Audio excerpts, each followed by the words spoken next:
राम जी का चरित्र भागवत में बहुत संक्षिप्त है। इसको शुक रामायण कहते हैं। शुक रामायण माने सुखदेव जी ने जो राम कथा सुनाई, शुक रामायण।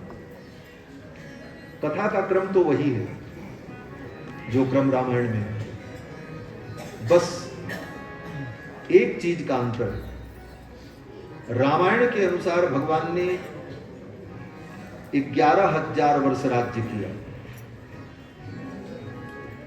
और श्रीमद् भागवत के अनुसार, सुखदेव जी के अनुसार, त्रयोदशाब्द सहस्रम अग्निहोत्रम अखंडितम, 13,000 वर्ष तक भगवान ने राज्य किया।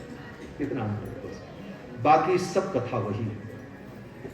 कहते हैं सुखदेव जी महाराज वर्णन करते हैं एक श्लोक बस भागवत में रामचरित्र से जुड़ा है।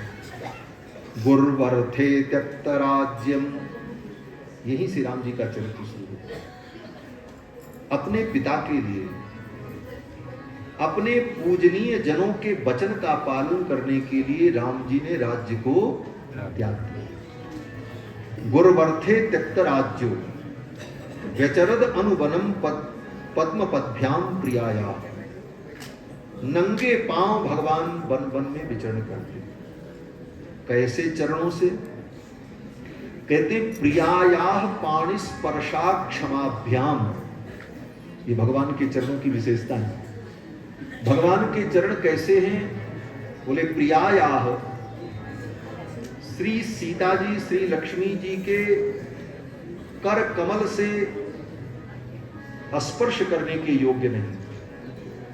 अर्थात लक्ष्मी जी भगवान का चरण स्पर्श करती हैं तो डरती हैं, मेरे कर कमल बड़े कोमल हैं, ओ बड़े कठोर हैं, मेरे हाथ कठोर हैं और भगवान का चरण कोमल है, मैं अपने हाथों से इनके चरण को दबाऊंगी तो कहीं इनको पीड़ा न हो। माने लक्ष्मी के कर कमल की कोमलता के सामने भगवान के चरण कमल इतने अधिक कोमल हैं कि लक्ष्मी जी अपने हाथों से भगवान के चरण को छूने में डरती। प्रियायाह पाणि स्पर्शा क्षमाभ्याम मृजित पद रुचो यो हरीन्द्रानुजाभ्याम।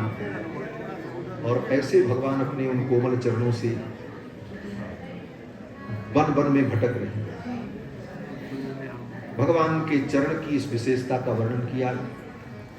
और एक अद्भुत बात, यहां पर सुखदेव जी ने जो राम कथा सुनाई है, भगवान के चरणों के वर्णन से और चरणों को प्रणाम करते हुए वंदे महापुरुषते चरणा रविंदम, अंत में भगवान के चरणों का वर्णन करके ही सुखदेव जी ने इस कथा को पूरा किया। अंत में चरणों का क्या वंदन किया? कहते हैं 13,000 वर्ष तक राज्य करने के बाद भगवान निज धाम गमन करते। किस प्रकार निज धाम गमन करते हैं? सुखदेव जी कहते हैं स्मरताम हृदय विन्यस्य विद्धम दंडक कंटकैः। स्मरताम हृदय विन्यस्य, अपने उन चरणों को, जो भक्त भगवान का स्मरण करते हैं, उन भक्तों के हृदय में अपने चरण का विन्यास करने वाले भगवान, स्वपाद पल्लवम राम आत्मज्योति अदात्ततः, अपने भक्तों के हृदय में अपने उन चरणों को स्थापित करके भगवान आत्मज्योति में अपने मूल रूप में प्रविष्ट हुए। कैसे चरण? बोले विद्धम दंडक कंटकैः, जिन चरणों में दंडकारण्य के कांटे चुभे हुए थे उन चरणों, विद्ध दंडक कंटकैः। क्यों? बोले भगवान जब तक रहे, ये वर्णन तो उस समय का है जब भगवान वैकुंठ जाने लगे। उसके 11,000 वर्ष पहले, 13,000 वर्ष पहले राम जी दंडकावन में गए थे, तब ये घटना घटी थी, कांटा चुभा था। और आज 11,000 वर्ष अथवा 13,000 वर्ष जो मान लो बीत गए, आज उस बात की चिंता क्यों की सुखदेव जी ने? तो भक्तों का भाव है कि भगवान के पैर में कांटे चुभे थे, लेकिन उन कांटों को भगवान ने निकाला नहीं। क्यों नहीं निकाला?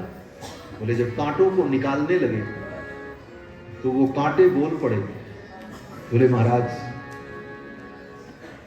जो एक बार आपके चरणों में आ जाता है फिर आपके चरणों से दूर नहीं जाता, तो क्या मुझे आप अपने चरणों से दूर कर दें? ठाकुर जी ने कहा, ना ना, अगर ऐसी बात है तो तुम मेरे चरणों में पड़े ही रहो। और वो दंडकारण्य के कांटे जीवन पर्यंत राम जी के चरणों में मानो पड़े ही रहे। कभी भगवान ने उनको अपने चरणों से अलग नहीं किया। इसलिए मानो सुखदेव जी कहते हैं कि विद्धम दंडक कंटकई ही स्वपाद पल्लवम राम आत्म ज्योतिर अगात ततः। आगे इसकी फलश्रुति कहते हैं, पुरुषो रामचरितम श्रवणैर उपधारयन्। जो व्यक्ति, जो पुरुष राम जी के इस चरित्र को सुनता है, आन शंस परो राजन कर्म बंधैर विमुच्यते, वह व्यक्ति समस्त प्रकार के कर्म बंधनों से मुक्त हो। इसके बाद 12 अध्याय में सुखदेव यहां प्रकट हुए,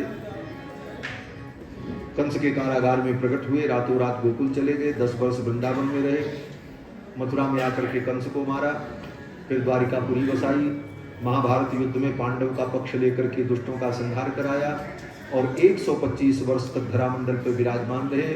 और फिर भगवान कृष्ण ने अपनी लीला का संबंध कर लिया। हो गई कृष्ण कथा। नहीं तो कृष्ण कथा।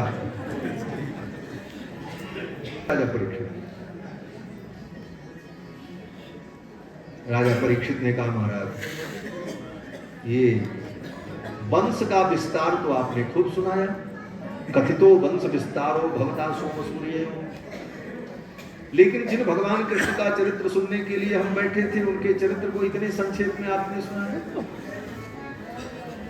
विस्तार से आप सुनाओ।